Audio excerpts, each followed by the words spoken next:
Okay, so you guys, I'm gonna tell you a story about how my family thinks I've finally recovered from being sick for months.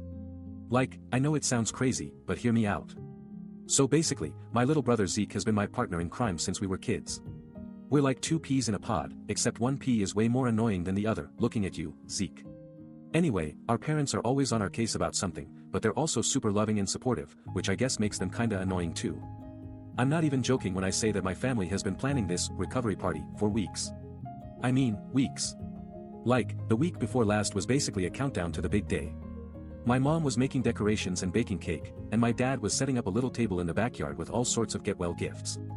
I have to admit, it's pretty sweet. Zeke is so excited that he's been bouncing around like a rubber ball since I told him I'm getting a party.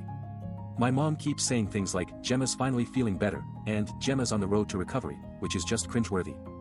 I think what really gets me, though, is that my family actually believes it. Like, they think I've been sick for months and now I'm finally getting better. It's hard to explain how ridiculous this all feels, but at the same time, it's also kinda nice to be thought of as vulnerable and in need of care. Okay, so here's where things get weird. Zeke came over yesterday and we started going through some old photo albums. He found this picture of me from a year ago, when I was supposedly feeling under the weather. Read, I was binge-watching Netflix on my couch and eating an entire pizza by myself.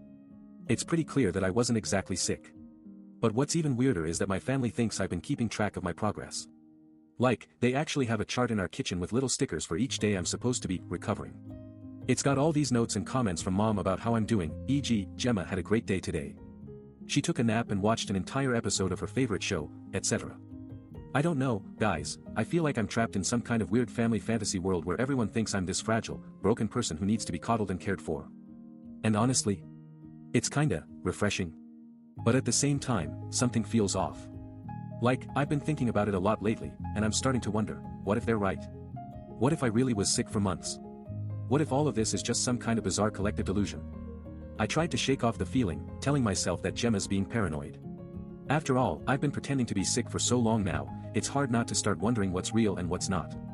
But as I walked into the kitchen to grab a snack, I saw the chart again, this time with a note from Hector that read, Gemma had a great day today. She even managed to do her laundry without getting dizzy. Laundry? That was like 3 weeks ago. I felt a surge of frustration and embarrassment. How did they keep track of everything? And why did they think I'd be able to get up and do chores when I claimed to be too weak to even feed myself? It didn't add up. As I sat down at the table, Mom came over and gave me a big hug. Gemma, sweetie, are you feeling okay? She asked, concern etched on her face. I tried to play it cool, but inside, I was seething. How could they just assume everything was fine? Didn't they realize that I'd been faking it for months? Zeke, who had been quietly playing video games in the corner, looked up and asked, Dad, can Gemma have a party now? Mom's face lit up like a Christmas tree. Oh, Zeke, what a wonderful idea. We can celebrate your sister's recovery. Recovery? I wasn't sure if I was recovered or not, but I knew one thing, I didn't want to be the center of attention anymore. I wanted out of this fantasy world before things got any weirder. Mom, no, I said, trying to sound firm but still sounding like a fragile, broken person. I don't think that's necessary. But Mom was undeterred. Nonsense, Gemma. You've been through so much, and we're all just worried about you. We want to make sure you have the best recovery possible. She pulled out a calendar and began flipping through it, her eyes scanning the dates until she landed on one marked in bright pink. Okay, it says here that your recovery officially ends tomorrow. So, we're going to throw you a party tonight to celebrate. Zeke's already started making a playlist, it's going to be epic. I felt my anger boiling over. They had no idea what I was capable of. I could fake being sick forever if that's what they wanted. And yet, a part of me, a small, tiny part, was starting to wonder if maybe, just maybe, this whole thing wasn't all in their heads after all. I glanced over at Zeke, who was still playing his game with a look of determination on his face. He was the only one who seemed to be taking this all seriously, even Gemma's own fake recovery. But what did that say about him? Was he the key to unlocking the truth behind our little family fantasy world? I didn't have time to think anymore, because Mom was already on her phone, booking a venue and ordering food for tomorrow night's party. I just shook my head and stood up, leaving the kitchen before things got any more complicated. But as I walked out of the room, I heard Zeke call after me, Gemma. Can I ask you something? My heart skipped a beat. What did he want to know? I turned around in the hallway, my eyes scanning Zeke's serious expression for any sign of what was on his mind. He hadn't been one to pry, but there was something about the way he said, can I ask you something, that made me feel like I needed to be honest. Go ahead, I said finally, falling into step beside him as we walked out into the backyard. So, Gemma, how long have you actually been pretending to be sick? Zeke asked, his voice low and even. I could sense a hint of accusation behind his words, but it wasn't accusatory, just curious.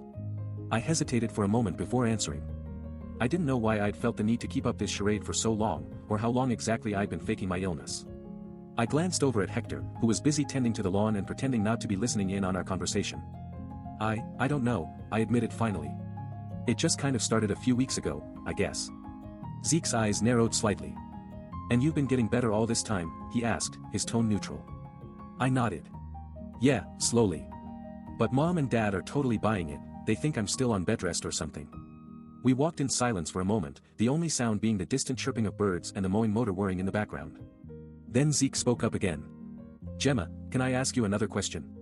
I raised an eyebrow, feeling a twinge of unease. What did he want to know now? What is it? I asked, trying to sound casual despite the growing sense of unease in my stomach. Hector stopped mowing and watched us with interest, his eyes flicking between me and Zeke. Zeke took a deep breath before speaking. I just wonder why you didn't tell us about this sooner. We were all so worried about you when you first came down with, whatever it is. I felt a surge of guilt at his words. I had manipulated them so thoroughly, playing on their fears and insecurities, that I wasn't even sure how to respond now. I don't know, I repeated, this time more truthfully. I guess I just didn't want to deal with all the questions and fuss. And besides, it's not like I was really sick. Just, tired. Zeke looked at me skeptically, his expression skeptical. You weren't really tired either, he said softly. I felt a flush rise to my cheeks as Hector stepped in, interrupting our conversation. Hey, guys, what's going on? You're getting a little loud out here. Zeke and I exchanged a look before I stood up, brushing off my jeans. Just discussing, family stuff, I said, trying to downplay the tension. Hector nodded and turned back to mowing the lawn, but not before casting me a curious glance. I knew he suspected something was wrong, even if he couldn't quite put his finger on it. As we walked towards the house, Zeke caught up to me, his voice low and urgent.